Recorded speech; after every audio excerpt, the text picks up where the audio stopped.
औज़ु बिल्लाहि मिनश शैतानिर रजीम बिस्मिल्लाहिर रहमानिर रहीम। Second year mathematics की जनाब ये क्लास है। मैं सर वसीम। और जनाब हम इसमें आज सेकंड ईयर की एनालिटिक ज्योमेट्री चैप्टर नंबर 7 का आगाज करेंगे। देखिए बेटा, पहली बात आप समझ लें कि एनालिटिक ज्योमेट्री पढ़ने के लिए आपको एनालिटिक ज्योमेट्री से रिलेटेड जो बेसिक कॉन्सेप्ट्स है वो आने चाहिए। जब तक आपको बेसिक कॉन्सेप्ट नहीं पता होंगे एनालिटिक ज्योमेट्री क्या होती है, कैसे काम करती है, क्या क्या बातें इसमें होती हैं, उस वक्त तक एनालिटिक ज्योमेट्री पढ़ना आपके लिए बहुत दुश्वार रहेगा। तो इससे पहले कि हम बाकायदा चैप्टर का आगाज करें और चैप्टर को शुरू करें, ये हमारे लिए लाजिम है, ज़रूरी है कि पहले हम एनालिटिक ज्योमेट्री के जो बेसिक कॉन्सेप्ट्स है उसको हम डिस्कस करें। तो आज की जो क्लास होगी, इस लेक्चर में हम बेसिक जो ज्योमेट्री होगी और स्पेशली जो एनालिटिक ज्योमेट्री होगी, इसके जो बेसिक कॉन्सेप्ट्स होंगे, जो टर्म्स हमने इस्तेमाल करनी है, वो हमने इसमें डिस्कस करेंगे। याद रहे जो किताब है वो तो आगे से शुरू की इन्होंने। वो तो ये एज्यूम करते हैं कि आपने पिछली क्लासों के अंदर ज्योमेट्री और ज्योमेट्री के कॉन्सेप्ट्स के बारे में पढ़ा हुआ है। वो आपको पता है कि याद तो आपको होगा नहीं। बच्चों को सुबह नाश्ते का याद नहीं होता क्या खाया था, तो साल 2 साल पहले का क्या याद होगा। थोड़ा सा आपने एनालिटिक ज्योमेट्री 9th क्लास के अंदर पढ़ी थी, तो 9th क्लास तो बहुत पुरानी बात हो गई है, वो कहाँ से याद होगी आपको। थोड़ा सा आपको बेसिक कॉन्सेप्ट क्लियर करते हैं। इससे पहले कि हम इसको क्लियर करें, एनालिटिक ज्योमेट्री के बारे में आप समझ ले मेरे बेटा कि जैसा कि आपको पिछले लेक्चर में जब हमने आपको कोर्स के बारे में बता रहे थे, पीछे जाके आप देख लीजिएगा लेक्चर, कि कोर्स की डिस्क्रिप्शन आपको बताई गई थी कि 12 हमारे पास चैप्टर कोर्स के अंदर मौजूद है। और इन 12 चैप्टर में से मेरे बेटा यहाँ देखो आप गौर से, तो इन 12 चैप्टर में से जो आपके पास चैप्टर नंबर 7, 8 और 9, कौन से बेटा? चैप्टर नंबर 7 है, 8 और 9 है। 7 का नाम प्लेन एनालिटिकल ज्योमेट्री है, 8 का नाम सर्किल है, 9 का नाम पैराबोला, एलिप्स और हाइपरबोला है। ये आपके एनालिटिक ज्योमेट्री कहलाते हैं, इसको एनालिटिक ज्योमेट्री कहते हैं। और अगर आप पेपर के हवाले से देखो बेटा, तो पेपर के हवाले से आप देखें तो जो 7 हमारा चैप्टर है, प्लेन एनालिटिक ज्योमेट्री का चैप्टर है, इसमें से 2 सवाल शॉर्ट के आएंगे। याद रखिएगा, पेपर में आपको 10 सवाल शॉर्ट के करने हैं, 5 सवाल आपने लॉन्ग के करने हैं। तो 7 चैप्टर से 2 सवाल शॉर्ट के आएंगे, 1 सवाल लॉन्ग का आएगा। 8 चैप्टर जो सर्किल कहलाता है, उसमें 1 सवाल शॉर्ट का आएगा, 1 सवाल लॉन्ग का आएगा। और इस तरीके से जो 9वां चैप्टर आपके पास है, 9 चैप्टर है, पैराबोला एलिप्स हाइपरबोला, इसमें 2 सवाल शॉर्ट के और 1 सवाल लॉन्ग का आएगा। ये सारा के सारा एनालिटिक ज्योमेट्री के चैप्टर है, समझ लो बात ध्यान से। ये सब एनालिटिक ज्योमेट्री पर बेस जनाब करते हैं। अगर आपको एनालिटिक ज्योमेट्री का कॉन्सेप्ट होगा तो इन चैप्टरों में कुछ भी नहीं है, बहुत आसान चैप्टर है, और पेपर में आपको ये बहुत ज्यादा फेवर जनाब जो है वो करेंगे। लेट्स स्टार्ट, शुरू करते हैं मेरे बेटा। जरा देखते हैं कि पहली बात की ज्योमेट्री होती क्या है। छोटी क्लासों से आप मॉन्टेसरी के अंदर, केजी के अंदर जब पढ़ते होंगे आप, तो वहां आपने डिफरेंट शेप्स के बारे में पढ़ा होगा। तो बेसिकली ज्योमेट्री क्या होती है? मैथमेटिक्स की वो ब्रांच होती है that discuss about the shapes, sizes, relative positions of figures। Triangle का नाम सुना होगा, सर्किल का नाम सुना होगा, स्क्वायर का नाम सुना होगा, ये सब आपके पास ज्योमेट्री के अंदर हमारे पास आते हैं। जो geometry is the most important practical branch of mathematics. घरों के नक्शे बनते हैं ना भाई, उसमें भी ज्योमेट्री इस्तेमाल होती है। पुल बनते हैं, ब्रिज बन रहे हैं, कोई भी काम करते हैं, इसमें ज्योमेट्री का बहुत इंपॉर्टेंट कॉन्सेप्ट हमारे पास जो है वो होता है। Geometry the most practical branch of the mathematics that deals with the shapes and the sizes, figure and their properties। अब दो ज्योमेट्री होती है बेटा, एक का नाम होता है प्रैक्टिकल ज्योमेट्री। प्रैक्टिकल ज्योमेट्री के अंदर क्या करना होता है, हमने बाकायदा फिगर्स को ड्रॉ करना होता है। छोटी क्लासों में आपको याद होगा, स्केल होता था, पेंसिल होते थे, कंपास होता था, डी होता था। आपने 5.6 सेंटीमीटर की लाइन ड्रॉ कर दी, 30 डिग्री का एंगल बना लिया, 60 डिग्री का एंगल बना लिया, कंपास से आर्क लगा ली। वो सब जिसमें आप बाकायदा कंस्ट्रक्शन करते हैं, बाकायदा डायग्राम बनाते हैं, वो आपके पास कहलाती है प्रैक्टिकल ज्योमेट्री। क्या कहलाती है बेटा आपके पास? तो प्रैक्टिकल ज्योमेट्री कहलाती है। बाकायदा आपके पास क्या होगा मेरे बेटा? स्केल होगा। आप देख रहे हो यहाँ मुख्तलिफ शेप्स आपको बनी हुई नजर आ रही हैं, कि आप कंपास होगा, और जो आपके पास मुख्तलिफ शेप्स आपका बाकायदा मेजरमेंट करके डी नजर आ रहा है बेटा, ये देख लो ध्यान से, ये डी, इसको कंपास, इसको प्रोटेक्टर कहते हैं, या तो कंपास कहलाता है। इसके जरिए हम डायग्राम को ड्रॉ करते हैं। दूसरी हमारे पास जो ब्रांच ऑफ ज्योमेट्री होती है, उसका नाम होता है एनालिटिक ज्योमेट्री। कौन सी होती है? एनालिटिक ज्योमेट्री होती है। एनालिटिक ज्योमेट्री अब हम यहाँ सेकंड ईयर के अंदर पढ़ेंगे। Solving the geometrical problem, solving the geometrical problem, geometrical problem को हम सॉल्व करेंगे, ट्रायंगल हो, सर्किल हो, वगैरह वगैरह। Representing geometrical figures with algebraic equation. इसमें हम कैलकुलेशंस करेंगे, फार्मूलाज होंगे। क्या होंगे? कैलकुलेशंस करेंगे, फार्मूलाज हमारे पास होंगे, और इनकी मदद से हम चीजों को कैलकुलेट करेंगे, चीजों की कैलकुलेशन करेंगे। बनाना नहीं होता इसके अंदर, कंस्ट्रक्शन नहीं करनी होती आपको इसके अंदर, सिर्फ कैलकुलेशन आपने जनाब ये करनी होती है। ये कैलकुलेशन कोऑर्डिनेट सिस्टम पर होती है, और कोऑर्डिनेट सिस्टम ग्राफ होता है। आपको याद होगा 9th क्लास में हमने ग्राफ पढ़ा था। उस पर हम वो बकायदा कैलकुलेशन करेंगे, और इसके जरिए हम चीजों को मेजर करेंगे। Analytic geometry is the branch of algebraic algebra that is used to model geometrical objects, points, straight line, lines हो, स्ट्रेट लाइन होंगी, सर्किल एक्सेट्रा, इनके बारे में अगर पढ़ा जाएगा, पॉइंट्स क्या होते हैं, लाइंस क्या होती हैं, सर्किल्स क्या होते हैं, लाइन से फिर फिगर्स बनती हैं, उनके बारे में पढ़ेंगे, तो ये आपके पास एनालिटिक ज्योमेट्री कहलाएगी। राइट, आगे चलते हैं। तो एनालिटिक ज्योमेट्री हमने पढ़नी है। यहाँ प्रैक्टिकल ज्योमेट्री में स्केच करना, ड्रॉ करना, और दो के सवाल एक जगह लिखा हुआ है, पर आपने करना नहीं है। ठीक है जी, इसमें कुछ करना कुछ नहीं है आपको। आपको सिर्फ और सिर्फ जो है वो कैलकुलेशन इनकी बुनियाद पर करनी है। डिफरेंट फार्मूलाज हमारे पास होंगे। ये आपका कोऑर्डिनेट सिस्टम कहलाता है। ये एक्स एक्सिस है, ये वाई एक्सिस है, जो हॉरिजॉन्टल होता है उसको एक्स एक्सिस कहते हैं, वर्टिकल होता है वाई एक्सिस होता है। ये 0 4 4 2 लिखा हुआ है। इन चीजों को जो सामने आपको नजर आ रही है, डायग्राम देखो मेरे बेटा, ये जो लाइनें बनी हुई हैं, वर्टिकल लाइन है, हॉरिजॉन्टल लाइन है। अब तफसील से भी आगे चल के बताता हूँ, समझाता हूँ, इसको आप समझिएगा। इस तरह की शेप्स होंगी, कैलकुलेशन करेंगे, इसको हम एनालिटिक ज्योमेट्री में डिस्कस करेंगे। Now then we move forward, आगे बढ़ते हैं। कोऑर्डिनेट ज्योमेट्री इज द, सुन लो बेटा गौर से, coordinate geometry is an example of analytic geometry. जो कोऑर्डिनेट ज्योमेट्री है वो एनालिटिक ज्योमेट्री की एक ब्रांच हमारे पास होती है। बेसिक चंद डेफिनेशन बता रहे हैं, ये आपको पता होना चाहिए। एक कॉन्सेप्ट बिल्ड कर रहे हैं, एक प्लेटफॉर्म बना रहे हैं, कि आपको पता होना चाहिए कि हम कहाँ मौजूद है। इन सब बातों का रट्टा वट्टा लगाने का नहीं है, सिर्फ आपकी इंफॉर्मेशन में होना चाहिए क्या पढ़ने जा रहे हैं, क्या हमने करना है। कहीं जाते हो तो आपको पता होना चाहिए किस मकसद के लिए जा रहे हो, किस काम के लिए जा रहे हो, क्या क्या चीजें होनी चाहिए।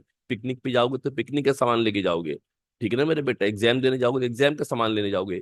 इसी तरीके से मेरे बेटा, जब एनालिटिक ज्योमेट्री पढ़ने जा रहे हो, उस एनालिटिक ज्योमेट्री को पढ़ने के लिए आपके पास क्या क्या चीजें होनी चाहिए, वो हम यहाँ पर इस लेक्चर में डिस्कस करने जा रहे हैं। थोड़ा सा आपको कॉन्सेप्ट, एनालिटिक ज्योमेट्री का कॉन्सेप्ट क्लियर हुआ है, कि फार्मूले के बेसिस पे कैलकुलेशंस को हम सॉल्व करेंगे, क्या क्या चीजें होती हैं, इसको हम देखने की कोशिश करते हैं। मिसाल के तौर पर आपको याद पड़ता होगा, 9th क्लास के अंदर आपने एक डिस्टेंस फार्मूला इस्तेमाल किया था, और इसके जरिए हमने कैलकुलेशन की थी, और दो पॉइंट के दरमियान हमने डिस्टेंस को मालूम कर लिया था। किया था नहीं किया था? ये कैसे करेंगे, ये अभी हम आगे चल के पढ़ाएंगे, बताएंगे आपको। तो यहाँ बताने का मकसद, पर्पज ये है कि फार्मूलाज के ऊपर हमने कैलकुलेशंस करनी है। इस तरीके से फार्मूलाज होंगे, कैलकुलेशन करनी है, बाकायदा कोई ड्रॉ व्रॉ करने वाला काम नहीं है। ठीक है मेरे बेटा, ये बात आप ध्यान में अपने रखिएगा। अब जब हम बात करते हैं, जैसे कि बताया कि कोऑर्डिनेट ज्योमेट्री है, तो पहले आपको कोऑर्डिनेट ज्योमेट्री का कॉन्सेप्ट होना चाहिए, लाइन का कॉन्सेप्ट होना चाहिए। लाइन हमारे पास क्या होती है? A line is a defined as अ,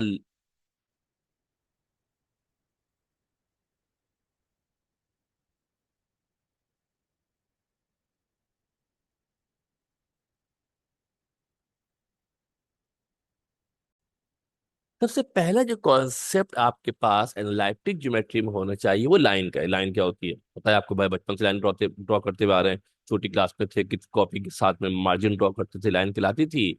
मगर यहाँ पे लाइन जरा डिफरेंट कॉन्सेप्ट हमारे पास होगा। जितनी भी फिगर बनती है बेशतर उनमें लाइंस का इस्तेमाल होता है। A line is defined as a point that extend indefinitely in two directions. दो डायरेक्शन में जो लाइन हमारे पास एक्सटेंड करती है, चलती है, इसको लाइन कहा जाता है। देखो बेटा, यहाँ भी एरो बनाया है, यहाँ भी एरो बनाया है। एरो के मतलब है एंडिंग नहीं है, कोई चले चले जा रही है, चले चले जा रही है, बहुत ज्यादा इसकी कोई एंडिंग नहीं होती है, इसको लाइन कहा जाता है।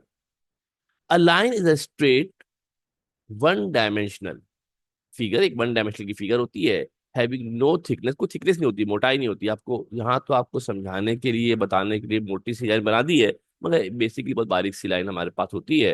Extending in extending infinitely in both directions. A line is sometime also called straight line. Line को कभी कभार स्ट्रेट लाइन भी कहा जाता है, वैसे लाइन ही हमारे पास होती है, स्ट्रेट ही होती है लाइन हमेशा। अ line is unique exactly determined by 2 point. जब भी कोई लाइन होगी उसको डिटरमाइन करने के लिए कम से कम 2 पॉइंट चाहिए, 2 पॉइंट को मिलाओगे लाइन बन जाएगी। एटलीस्ट 2 पॉइंट हमारे पास होने चाहिए लाइन को डिस्क्राइब करने के लिए। यहाँ देखो बेटा गौर से, यहाँ देखो ये लाइन बनी हुई है, कम से कम 2 पॉइंट होने चाहिए। कितने होने चाहिए बेटा, देख लो गौर से, ये एक पॉइंट ये हो गया आपके पास, और दूसरा पॉइंट आपके पास ये हो गया। किसी भी लाइन पर हमारे पास एटलीस्ट 2 पॉइंट हमारे पास होने चाहिए, उन 2 पॉइंट को मिला दो लाइन बन जाएगी। यानी लाइन बनाने के लिए क्या होनी चाहिए, 2 पॉइंट होने चाहिए, 2 पॉइंट को ज्वाइन कर दें तो उसको लाइन जनाब कहा जाएगा, स्ट्रेट ज्वाइन करेंगे, ख्याल रखना। Points that are on the same line are called collinear. वो पॉइंट जो एक ही लाइन पर होते हैं, बहुत सारे पॉइंट होते हैं ना बेटा, वो तमाम पॉइंट जो एक ही लाइन पर लाई करते हैं उन पॉइंट्स को कहा जाता है कोलिनियर पॉइंट। कोलिनियर, एक ही लाइन पर, कोलिनियर का मतलब क्या होता है, एक ही लाइन पर लाई करते हैं उन पॉइंट्स को कोलिनियर पॉइंट कहा जाता है। यानी कि यहाँ देखो बेटा एक और डायग्राम बना रहा हूँ, जरा तवज्जो देकर समझने की कोशिश कीजिएगा। एक डायग्राम यहाँ पे और बना रहे, देखो एक पॉइंट है, दूसरा पॉइंट आ गया ये, एक तीसरा पॉइंट आ गया। वो तमाम पॉइंट जो एक ही लाइन पर लाई करते हैं, ये तीनों के तीनों पॉइंट एक ही लाइन पे है ना बेटा, तीनों पॉइंट अगर एक ही लाइन पे लाई करते हैं तो कोलिनियर पॉइंट कहते हैं। अगर एक लाइन पे लाई नहीं करेंगे तो फिर वो ट्राइंगल फॉर्म कर लेते हैं। आगे चल के बताते हैं आपको। नेक्स्ट हमारे पास आता है रे क्या होती है, क्योंकि अक्सर लोग कंफ्यूज करते हैं, रे कभी रे बोल देंगे, कभी लाइन बोल देंगे, कभी लाइन सेगमेंट बोल देंगे, पता ही नहीं क्या कह रहे हैं, एक ही ट्रीट कर रहे हैं, समझ लेना। रे क्या होती है बेटा, एक ऐसी लाइन होती है जिसका एक पार्ट तो फिक्स होता है। एक पार्ट क्या होता है बेटा उसका, यहाँ देखो यहाँ एरो नहीं है, यहाँ पे एरो है, यहाँ पर इस एंड पे देखोगे मेरे बेटा तो यहाँ पे आपको क्या नजर आ रहा है, ये आपको एरो नजर आ रहा है। मगर जब दूसरा एंड देखते हो तो दूसरे एंड पे एरो नहीं है, इसका मतलब है ये फिक्स पॉइंट है। क्या है बेटा, ये फिक्स पॉइंट है fix starting point, starting point fix होगा और जो एंडिंग पॉइंट है वो इनफाइनाइट होगा, कहीं पर भी हो सकता है, उसको रे कहते हैं। क्या कहते हैं बेटा उसको, रे कहा जाता है। ओ इसका इनिशियल पॉइंट है, ये पॉइंट आपको गिवन है, ये इनिशियल पॉइंट है जहाँ से शुरू हो रहा है। एरो बना हुआ कोई एंडिंग नहीं है, इसको आप जहां मर्जी एक्सटेंड कर ले, जहां तक लेकर चले जाए। तो कहाँ रे लिखना है, कहाँ लाइन लिखनी है, कहाँ रे लिखना है, कहाँ लाइन लिखनी है, ये बड़ा इंपॉर्टेंट होता है। फिर लाइन सेगमेंट क्या होता है, सेगमेंट के मतलब होता है हिस्सा। A closed interval corresponding to a finite portion of an infinite line। एक लाइन होगी उसके हमें दोनों पॉइंट पता होंगे, दोनों एंड से फिक्स होगी। क्या होगी दोनों एंड से, यहाँ पे देखो ना, इधर एरो है ना इधर एरो है, अगर दोनों एंड पे एरो नहीं है, दोनों एंड पे एरो नहीं है, दोनों एंड पे एरो होगा तो लाइन, एक एंड पे एरो होगा, एक एंड पे एरो नहीं होगा तो रे कहलाएगी। और अगर दोनों एंड पे फिक्स पॉइंट है, इसको कहते हैं लाइन सेगमेंट। इसकी फिक्स लेंथ होती है 5.6 सेंटीमीटर, 3.2 सेंटीमीटर, 4.5 सेंटीमीटर, इसकी लेंथ होती है, लाइन सेगमेंट की लेंथ होती है। लाइन की लेंथ नहीं होती है, रे की लेंथ भी नहीं होती, जो लेंथ होती है, जो लेंथ होती है इसकी होती है, लेंथ सिर्फ लाइन सेगमेंट की होती है, ख्याल रखना। ठीक है जनाब, और ये इसके दोनों पॉइंट फिक्स होते हैं, दोनों पॉइंट इसके एंड पॉइंट इसके फिक्स पॉइंट जनाब जो पाए जाते हैं। क्लियर है, तो उम्मीद है कि आपको लाइन का, रे का और लाइन सेगमेंट का फर्क पता होना चाहिए, कहाँ लाइन है, कहाँ रे है, कहाँ पे लाइन सेगमेंट की बात कर रहे हैं। ये कॉन्सेप्ट पता रहेगा तो जरा पढ़ने में मजा आएगा, ये नहीं कि जो भी एक ही ट्रीट कर रहे हैं तो मजा नहीं आएगा फिर। अब आते हैं पॉलीगॉन क्या होता है। क्या होता है पॉलीगॉन, पॉलीगॉन ऐसी क्लोज फिगर को कहा जाता है जो लाइन की मदद से बने। किससे बने मेरे बेटा, लाइन की मदद से बनेगी। 2 dimensional shape form the straight line, इसकी मदद से बनेगी, लाइन से बनेगी। किससे बनेगी, अगर लाइन को जोड़ा जाए, लाइन को मिला दिया जाए तो उसको पॉलीगॉन कहते हैं। मिसाल के तौर पर ट्राइंगल है, ट्राई का मतलब होता है तीन, जिसकी तीन साइडें होती है उसको ट्राइंगल कहते हैं। चार साइडें होती है क्या कहते हैं उसको, क्वाड्रिलेटरल कहते हैं। क्वाड के मतलब होता है चार, क्वाड के मतलब क्या होता है, चार होता है, लाइनें होंगी, कर्व नहीं होगा इसके अंदर, लाइनें होंगी। पेन के मतलब पांच होते हैं, पेंटागोन के मतलब पांच होंगे, एंड सो ऑन, ये मामला आगे चलता रहता है। हेक्सागोन के मतलब छह हमारे पास होंगे। यहाँ अगर आप एक फिगर को देखने की कोशिश करें, यहाँ अगर आप फिर देख लो बेटा, ये मैंने से चार लिखे हैं, होते बहुत सारे हैं, मगर होंगी लाइनें। इससे मिलके बनेगा बेटा, लाइन से मिलके हमारे पास बनेगा। तो यहाँ बेटा अगर आप देखते हैं तो जो पॉलीगॉन है, इस पॉलीगॉन को हम तीन हिस्सों में बेसिकली ब्रेक करते हैं। एक ट्रायंगल होता है, क्वाड्रिलेटरल होता है, क्वाड्रिलेटरल के अंदर चार साइडें होंगी, तीन साइडें होंगी तो ट्रायंगल होगा, चार साइडें होंगी तो क्वाड्रिलेटरल कहा जाएगा। सुन लो, तीन साइडें है तो ट्रायंगल, साइडें कितनी है, तीन, तीन साइडें ट्रायंगल, चार साइडें क्वाड्रिलेटरल, पांच साइडें पेंटागन, छह हेक्सागोन, सो ऑन। यहाँ पे कोई डायग्राम्स आपको बनी हुई मेरे बेटा नजर आ रही होंगी। पेंटागन हेक्सागोन का तो ताल्लुक नहीं है, हमारा जो बेशतर काम रहेगा वो ट्रायंगल पे रहेगा। चंद एक जगहों पे शायद आपके पास क्वाड्रिलेटरल आ जाए, मगर जो 90% काम हमारा है वो ट्रायंगल के ऊपर रहेगा, इसको आप ध्यान में रखिएगा। क्वाड्रिलेटरल के अंदर पैरेललोग्राम होता है, ट्रिप्लोजाइड होता है। अभी हम आगे चल के तफसील से इनके बारे में बताते हैं आपको हैं। तो ये मुख्तलिफ शेप्स होती है, मगर आप समझ लो, ये डायग्राम बनी हुई नजर भी आपको आ रही है, ट्राइंगल बना हुआ है, ये आपके पास क्या बना हुआ है, देखो बेटा ये लाइनें हैं, ये तीन स्ट्रेट स्ट्रेट बनी हुई है, हर तरफ स्ट्रेट, ये देखो ये देखो, हर तरफ स्ट्रेट स्ट्रेट लाइन हमारे पास बनी हुई है। तो ये हमारे पास पॉलीगॉन कहलाएगा। किसी में भी कर्व नहीं है, किसी में भी कर्व हमारे पास नहीं है।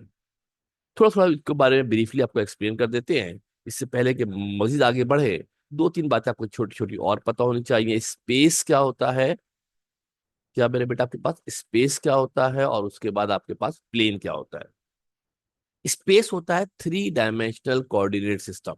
स्पेस क्या होता है, थ्री डायमेंशनल कोऑर्डिनेट सिस्टम को स्पेस कहा जाता है। और जो प्लेन होता है मेरे बेटा, प्लेन, जहाज वाला प्लेन नहीं है उड़ाना शुरू कर दो, ऐसा नहीं है। टू डायमेंशनल कोऑर्डिनेट सिस्टम को प्लेन कहते हैं। इसको टू डायमेंशनल कोऑर्डिनेट सिस्टम को मेरे बेटा जो है वो प्लेन कहा जाता है। स्पेस नहीं है यहाँ पर, हम सिर्फ प्लेन के बारे में पढ़ेंगे। जो आपका 7 चैप्टर, 8 चैप्टर, 9 चैप्टर है, वो सारा के सारा आपके पास प्लेन के हवाले से है। स्पेस हमारे कोर्स में नहीं है। स्पेस आपने फर्स्ट में पढ़ा था, वेक्टर था ना बेटा, IJK, वो स्पेस कहलाता है। A two dimensional coordinate system is called space. दो लाइनें होती है बेटा, एक हॉरिजॉन्टल लाइनें होती है, दो एक्सेस होते हैं। क्या होते हैं, दो एक्सेस होते हैं जी। एक हॉरिजॉन्टल लाइन होती है, एक वर्टिकल लाइन होती है। देखो बेटा, एक हॉरिजॉन्टल लाइन है ये रही, और एक हमारे पास क्या है, वर्टिकल लाइन है। जो हॉरिजॉन्टल लाइन होती है इसको एक्स एक्सिस कहते हैं, जो वर्टिकल लाइन होती है इसको वाई एक्सिस कहा जाता है। प्लेन के अंदर दो लाइनें होंगी, ये दोनों म्यूचुअली परपेंडिकुलर होंगी, इनके बीच में कितना एंगल होगा, 90 डिग्री का एंगल होगा। अब यहाँ पर बन जाएंगे इसके चार हिस्से। कितने बन जाएंगे इसके, गौर से देखो मेरे बेटा, मैं आपको और बना के दिखा देता हूँ। इसके अंदर जब हम दो हॉरिजॉन्टल लाइनें मेरे बेटा ड्रॉ करेंगे, जब हम दो हॉरिजॉन्टल लाइनें हम ड्रॉ करने की कोशिश करेंगे, तो हमारे पास क्या बन जाएंगी मेरे बेटा, यहाँ देखो, एक लाइन ये ड्रॉ की, फर्ज करो, एक लाइन मैंने ये ड्रॉ कर दी, फर्ज करे, तो ये चार हिस्से बन गए। चार डब्बे बन गए, एक डब्बा ये रहा, एक डब्बा ये रहा, एक डब्बा ये रहा, चार डब्बे हमारे पास बन गए। इन चार डब्बों को कहा जाता है क्वाड्रेंट। क्या कहते हैं इनको, इन चार डब्बों को मेरे बेटा जो है वो क्वाड्रेंट जनाब जो है वो कहा जाता है।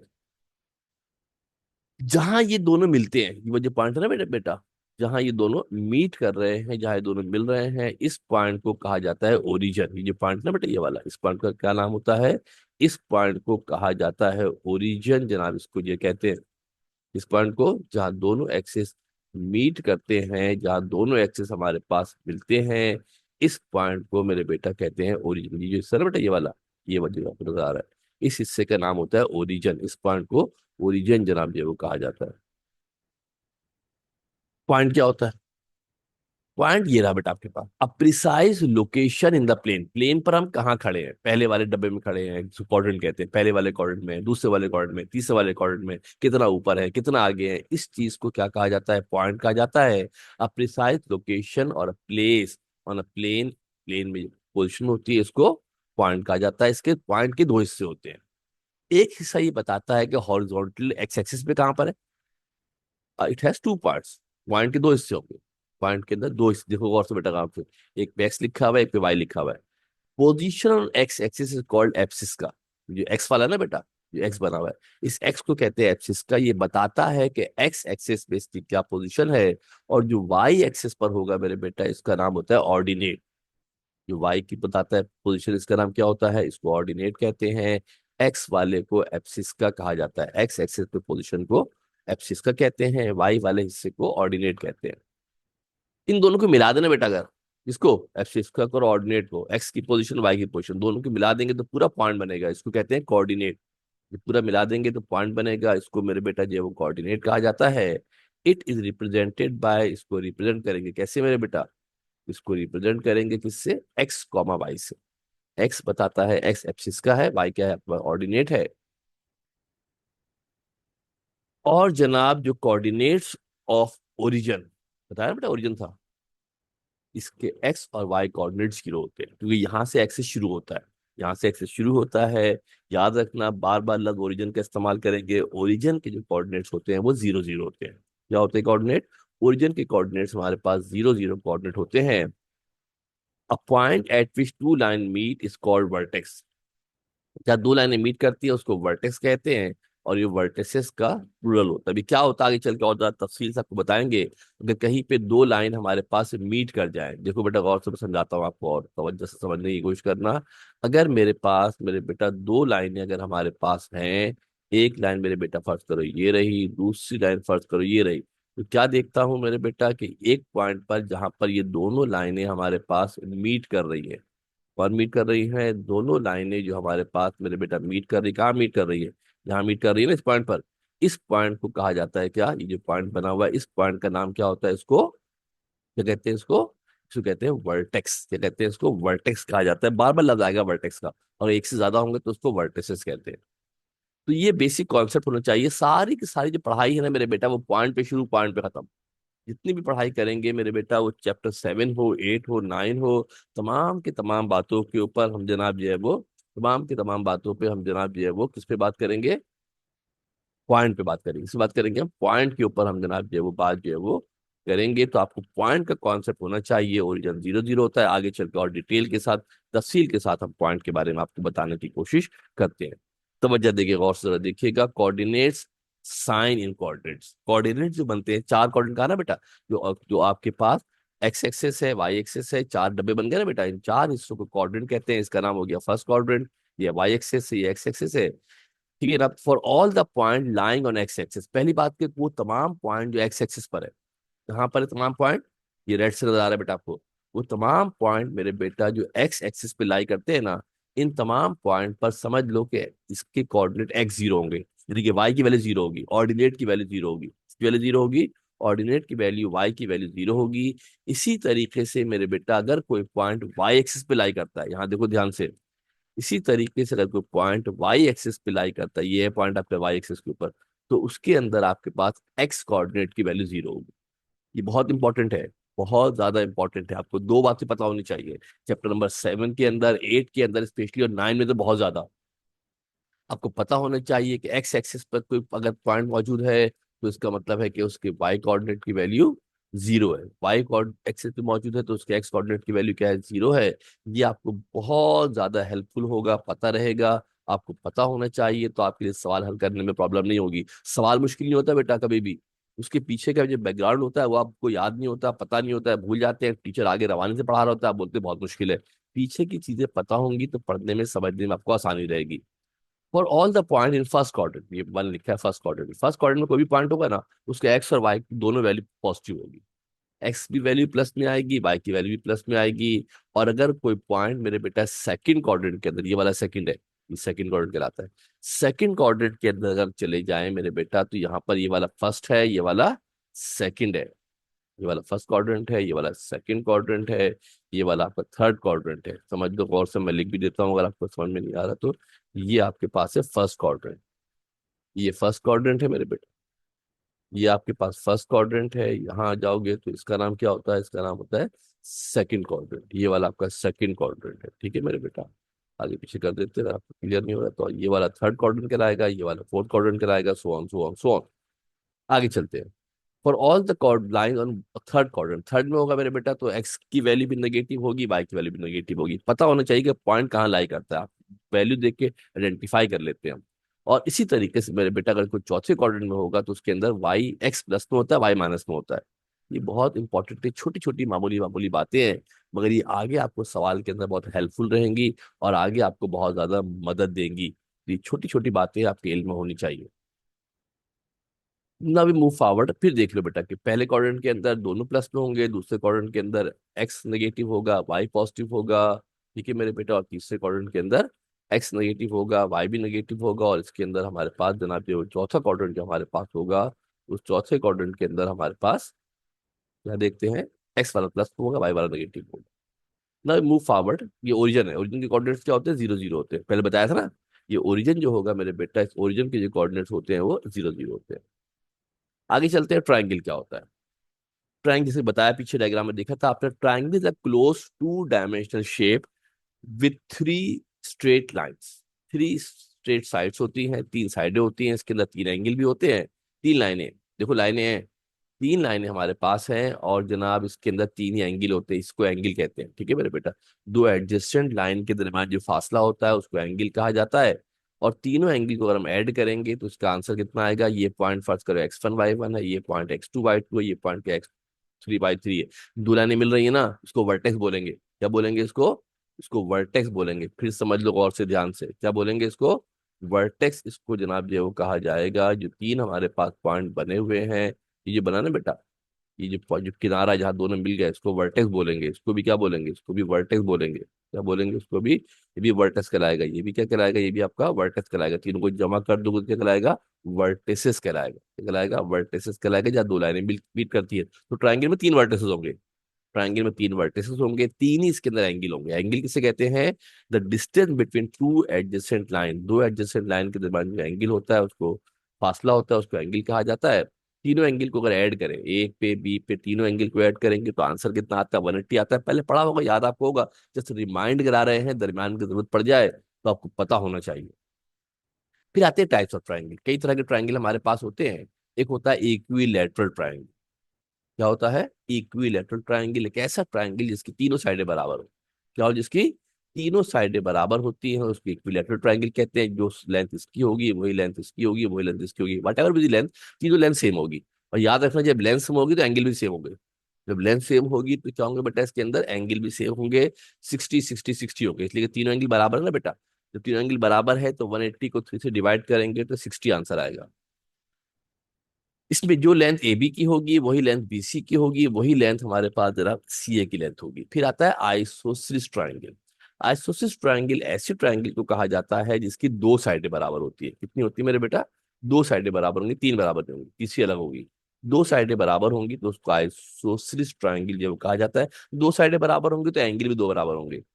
दो साइडें बराबर होंगी तो एंगल भी दो ही एंगल हमारे पास बराबर होंगे। नाउ देन, तो बता देते हैं जल्दी से। नाउ देन, इसके बाद हमारे पास जनाब हम आगे चलते हैं तो एक होता है स्केलियन ट्रायंगल। स्केलियन ट्रायंगल एक ऐसा ट्रायंगल होता है जिसकी एक भी साइड बराबर नहीं होती, तीनों साइड अलग अलग होती है। जब तीनों साइडें अलग अलग होंगी तो तीनों की लेंथ भी अलग अलग होंगी।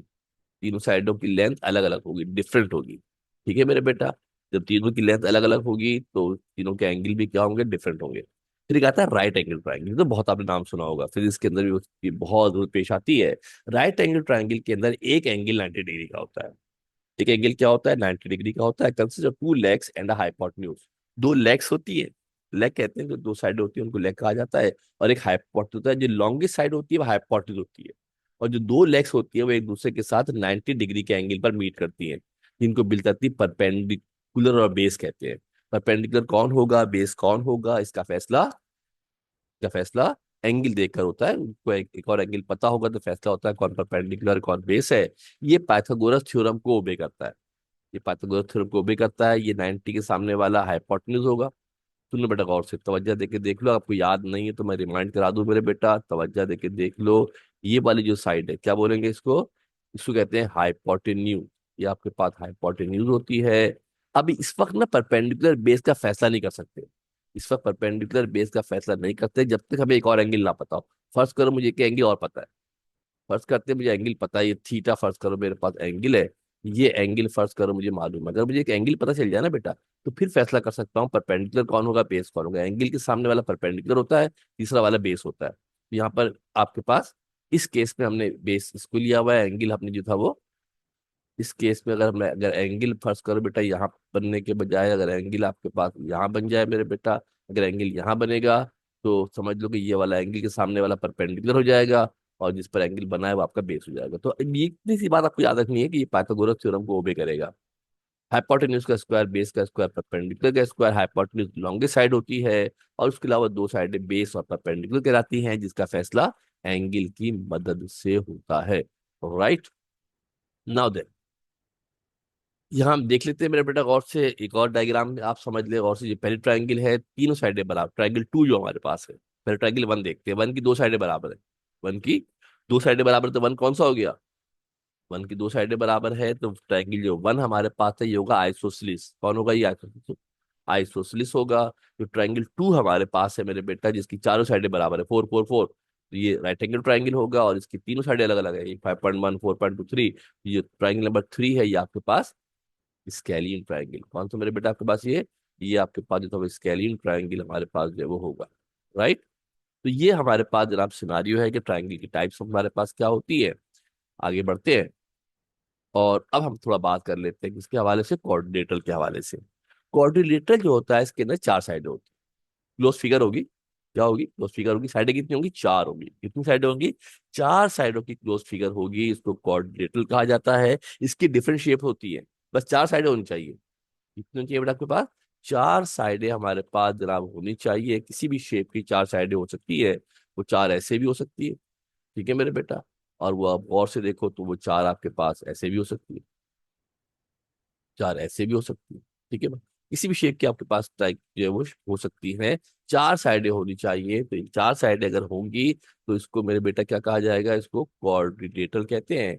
कई तरह के कोऑर्डिनेटर हमारे पास होंगे, कौन कौन से होंगे इसको जरा हम देखने की कोशिश करते हैं। सब आपके काम के नहीं है, चंद पता होना चाहिए बस। ट्राइंग जो कोऑर्डिनेटर होता है ना, उसके सारे एंगल को ऐड करेंगे तो आंसर 360 आएगा। कितना आंसर आएगा, 360 हमारे पास आंसर आएगा। इसके अंदर चूंकि चार किनारे होंगे तो चार वर्टिसेस होंगे। कितने वर्टिसेस होंगे, चार वर्टिसेस होंगे। अगर दो अपोजिट वर्टिसेस को मिलाएं, जैसे डी को ई से मिला दिया, सी को ए से मिला दिया, तो इसको कहते हैं डायगोनल। इसके अंदर डायगोनल होते हैं। क्या होते हैं इसके अंदर, डायगोनल हमारे पास होते हैं। ए सी डायगोनल है, ए से लेकर सी तक डायगोनल है, बी से लेकर डी तक हमारे पास डायगोनल है। टाइप्स ऑफ कोऑर्डिनेटर, कोऑर्डिनेटर की टाइप्स क्या होती है, कोऑर्डिनेटर की टाइप्स क्या होती है, जरा कोऑर्डिनेटर की टाइप्स देख लेते हैं। बहुत सारे कोऑर्डिनेटर होते हैं, सिक्स बेसिक टाइप्स होती है कोऑर्डिनेटर की बेसिकली, ठीक है जनाब। वैसे तो ज्यादा भी हो सकते हैं, सिक्स बेसिक होती है। एक होता है रेक्टेंगल। रेक्टेंगल में क्या होता है, अपोजिट साइडें पैरेलल होती है। आमने सामने साइडें पैरेलल भी होती है, इक्वल भी होती है, बराबर भी होंगी, क्योंकि पैरेलल भी है एक सीध में भी है। दोनों की लेंथ भी क्या होगी, बराबर होगी। यानी जो अगर आप देखो ए बी सी डी है ना बेटा, तो जो लेंथ ए बी की है वही लेंथ सी डी की होगी। जो लेंथ ए बी की होगी वही लेंथ सी डी की होगी। इसी तरीके से मेरे बेटा जो लेंथ ए सी की होगी वही लेंथ किसकी होगी, बी डी की होगी। जो लेंथ ए सी की होगी, ए बी की थी, वो सी डी ए बी है, ये सी डी है। जो लेंथ बी से लेकर सी तक की है, बीसी बराबर होगा, नहीं बीसी नहीं, बीडी है बेसिकली ना। बीडी बराबर किसके होगा, एसी के बराबर होगा। बीडी क्या होगा, ये थोड़ा मिस्टेक हो गई है, गलत हो गया है, इसको सही कर लेते हैं। इसको अभी दुरुस्त कर लेते हैं, सही कर लेते हैं।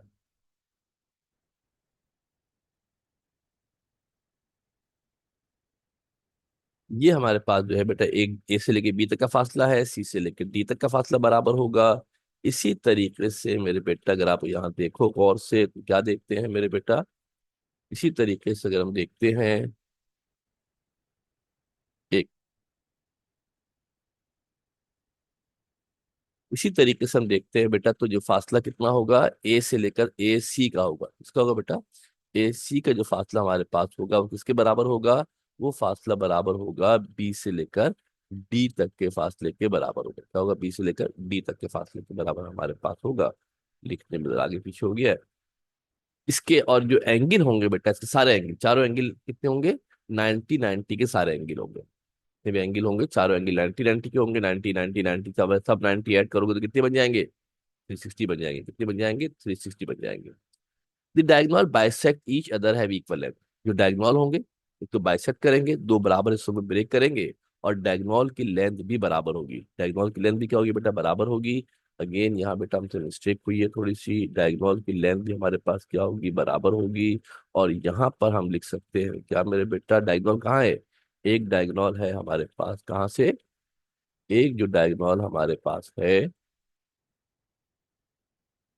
एक जो डायगोनल हमारे पास है वो कहाँ से कहाँ तक है मेरे बेटा, देख लो गौर से। एक है ए से लेकर डी तक, एक कहाँ से लेकर है, ए से लेकर डी तक है। और एक डायगोनल कौन है मेरे बेटा, बी से लेकर सी तक हमारे पास एक डायगोनल जो है वो मौजूद है। दो डायगोनल हमारे पास है, ठीक है मेरे बेटा। ये जरा तो जैसे देखिएगा, डायगोनल की लेंथ बराबर होती है, diagonal are of equal length, diagonal की लेंथ बराबर होगी। Now then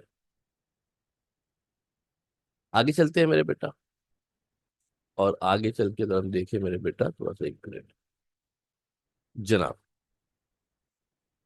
now we come to the square. अब स्क्वायर क्या होता है,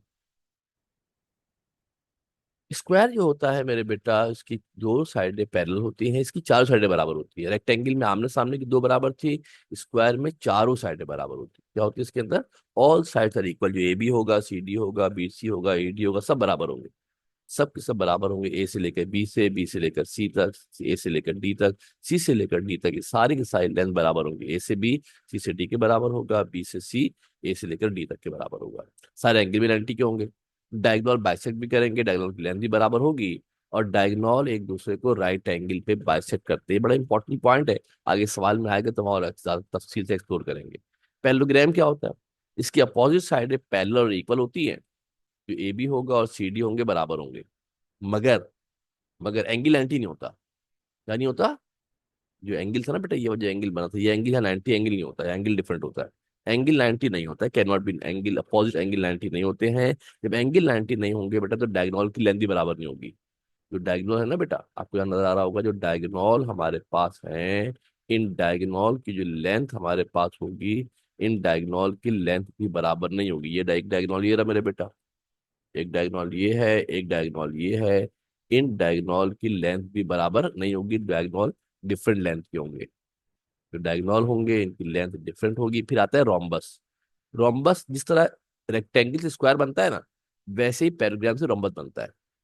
रोम्बस में चारों साइडें बराबर होती है। स्क्वायर और रोम्बस में सिर्फ इतना फर्क है कि चारों साइडें बराबर होती है, एंगल 90 नहीं होता। जब एंगल 90 नहीं होगा तो डायगोनल बराबर नहीं होंगे। एंगल 90 नहीं होगा तो डायगोनल बराबर नहीं होंगे, डायगोनल बराबर नहीं होंगे। ठीक है मेरे बेटा। All sides are equal and opposite sides are parallel. All साइडें बराबर होंगी, ऑल साइडें पैरेलल होंगी। एंगल 90 नहीं होगा, एंगल 90 नहीं होगा। ए बी बराबर है सी, ए बी किसके बराबर है? सी डी के बराबर है, तवज्जो देके देख लो। और जो बराबर बी सी के है, बराबर ए डी के है। अपोजिट एंगल 90 डिग्री नहीं होंगे। डायगोनल बाइसेक्ट करेंगे, मगर डायगोनल की लेंथ भी बराबर नहीं होगी, डायगोनल इक्वल लेंथ के नहीं होंगे। ये छोटी छोटी बातें एमसीक्यूज के अंदर पूछते हैं, आपके इल्म में होना चाहिए। छोटी छोटी बातें हैं, एमसीक्यूज के अंदर पूछा जाता है, आपको पता होना चाहिए। पता रहेगा तो आपको फिर समझने में आसानी रहेगी, सवाल आपके लिए आसान रहेगा। नाउ देन आगे चलते हैं मेरे बेटा। नेक्स्ट हमारे पास है ट्रिपीजियम क्या होता है। जो नेक्स्ट हमारे पास सिलसिले में है, इसका नाम होता है ट्रिपीजियम क्या होता है। तो ट्रिपीजियम क्या होता है मेरे बेटा? Has one pair of has one pair of opposite sided parallel. दो साइडें पैरेलल होंगी, ये दोनों साइडें पैरेलल हैं, मगर इनकी लेंथ बराबर नहीं है। कौन सी दो साइडें? देखो बेटा गौर से, ए बी और सी डी पैरेलल है, एरो सेम है, मगर सी डी की लेंथ छोटी है, ए बी की लेंथ बड़ी है, लेंथ बराबर नहीं होती, लेंथ डिफरेंट होती है। और जो रिमेनिंग दो साइडें, वो रिमेनिंग दो साइडों की लेंथ बराबर होगी। Regular trapezium has two non parallel sides equal and base angle are equal. Base के एंगल ही बराबर होंगे। ये जो एंगल है बेटा, ये वाला एंगल भी क्या होंगे? ये एंगल भी आपके पास इक्वल होंगे, ये एंगल भी हमारे पास बराबर होंगे। ए बी सी डी के बराबर नहीं होगा, मगर बी सी और ए डी बराबर होंगे। बी सी और डी बराबर होंगे, क्योंकि अपोजिट साइडें बराबर है, तो अपोजिट एंगल भी क्या होंगे? बराबर होंगे। 90 एंगल नहीं होता। लास्ट सर्किल है मेरे बेटा। अब ये पॉलीगॉन नहीं है, यहां तक पॉलीगॉन खत्म हो गया। कहां तक? ट्रिपीजियम तक हमारा पॉलीगॉन का मामला मुकम्मल हो गया है, पॉलीगॉन का मामला खत्म हो गया है। इसके बाद जो नेक्स्ट हमारे पास है मेरे बेटा, वो जो नेक्स्ट हमारे पास है, वो हमारे पास जो है वो पॉलीगॉन नहीं होगा, सर्किल होगा। सर दूसरा जो हिस्सा हमारा है वो सर्किल का है। सर्किल क्या होता है बेटा? आपने देखा होगा, एक गोल शेप हमारे पास होती है, सर्किल के अंदर एक सेंटर होता है जिस पर रख के आप सर्किल को ड्रॉ करते हैं, सर्किल को बनाते हैं। A circle is a shape consisting of all point in a plane that are at equal distance from a given point. Given point होता है, इससे कहीं पर भी पॉइंट ले लो मेरे बेटा, समझ दो बात, ध्यान से गौर से समझिएगा। इस पर सर्किल पर अगर हम कहीं पर भी पॉइंट ले लें, सर्किल पर मेरे बेटा हम कहीं पर भी पॉइंट ले लें, यहाँ पॉइंट ले लें, ये जो पॉइंट है पहली बात की, इस पॉइंट को कहते हैं सेंटर। क्या कहते हैं इस पॉइंट को? इस पॉइंट को सेंटर कहा जाता है। कहीं पर भी मेरे बेटा अगर एक पॉइंट इस पे ड्रॉ कर लिया जाए, यहाँ पॉइंट बनाऊंगा, इसका फासला सेंटर से सेम होगा। यहाँ पॉइंट बनाऊंगा, सेंटर से इसका फासला क्या होगा? सेम फासला इसका होगा। यहाँ पॉइंट बनाऊंगा, सेंटर से इसका फासला सेम होगा। यहाँ पॉइंट बनाऊंगा, सेंटर से फासला, कहीं पर भी बनाऊंगा, सेंटर से इसका फासला क्या आएगा? हमेशा सेम फासला रहेगा, इक्वल फासला रहेगा। इस फासले का नाम होता है रेडियस। क्या नाम होता है बेटा इसको? रेडियस उसको कहा जाता है। जो सर्किल की पूरी लेंथ होती है, इसको सरकमफेरेंस कहते हैं। क्या कहते हैं इसको? सरकमफेरेंस इसको ये वो कहा जाता है। अगर इसको मैं ए कह दूं, एक को बी कह दूं, एक को सी कह दूं, ये वाला सेंटर वाला ओ है। वन बेटा जो दरमियान में है, इस वाले जो सेंटर होता है, इस सेंटर को कहते हैं ओ। और जो मैंने रिमेनिंग पॉइंट बनाए हैं, फर्ज करो इसको मेरे बेटा ए कह देता हूँ, इसको फर्ज करो मेरे बेटा बी कह देता हूँ, इसको फर्ज करो मेरे बेटा अगर सी कह देता हूँ, तो याद रखना मेरे बेटा कि जो फासला ओ से ए होगा वही फासला ओ से बी होगा, वही फासला आपका ओ से सी होगा। हर जगह जो फासला आपके पास है वो इक्वल होगा, बराबर होगा, सेम फासला होगा। ठीक है मेरे बेटा, ये सर्किल हो गया है। बेसिक कॉन्सेप्ट को मैंने बिल्ड कर दिया है, पॉइंट क्या होता है, ठीक है मेरे बेटा, कोऑर्डिनेट्स क्या होते हैं, प्लेन क्या होता है, लाइन क्या होती है, लाइन सेगमेंट क्या होती है, ये सब बातें पता रहेंगी तो मामला आपके लिए सहल रहेगा, सादा रहेगा, आसान रहेगा। वीडियो को देखिएगा मेरे बेटा, अभी पुरानी बात है, आपको पता है, आपको बोल रहा होता है लाइक कर दीजिएगा, सब्सक्राइब कर दीजिएगा। ये 3-4 वीडियो देखो फ्री है, ठीक है, हम जैसे बताया था आपको कि बकायदा, क्योंकि हमारा तो कोचिंग सेंटर है, तो ये 3-4 वीडियो आपके पास जनाब फ्री होंगी, इसको आप देखिएगा, पसंद आए कमेंट कीजिएगा, जहां आपको लगता है कि ये चीजें आपको लग रहा है कि कम है, कि यहाँ सर ये ऐसा कर देते तो और अच्छा हो जाता, ऐसा कर देते तो और अच्छा हो जाता, तो हम उसको अपडेट करने की, बेहतर करने की जनाब कोशिश करेंगे। अपने कमेंट्स के अंदर बताइएगा, देखिएगा, इतनी मेहनत से बनाई ये वीडियो, कमेंट्स कीजिएगा, अप्रिशिएट कीजिएगा, इसको शेयर कर सके तो इसको शेयर भी जनाब कर दीजिएगा। इसके बाद हम चैप्टर नंबर 7 का बाकायदा आगाज करेंगे। जो नेक्स्ट हमारा वीडियो लेक्चर होगा, जो नेक्स्ट हमारी क्लास होगी, उस पर हम 7.1 एक्सरसाइज का आगाज करेंगे। सेंटर का जो पेज है, जो वो लाइक कर लीजिएगा, वीडियो लिंक लाइक कर लीजिएगा, रजिस्ट्रेशन फॉर्म एक दिया है वो भर लीजिएगा। इंशाअल्लाह ताला फिर हम फर्दर इसको आगे बढ़ाएंगे और इसको आगे जनाब जो कंटिन्यू करेंगे। तो अपना ख्याल रखिएगा, दाएं बाएं लोगों का भी ख्याल रखिएगा। बहुत इंपॉर्टेंट वीडियो है, अगर ये वीडियो नहीं देखते तो आगे पढ़ने की जरूरत नहीं है, इसको पढ़ना देखना बहुत जरूरी है, फिर आगे बहुत आसान हो जाएगा, कोई प्रॉब्लम कोई इशू उसके अंदर नहीं रहेगा। ओके जी, अल्लाह हाफिज, थैंक यू वेरी मच।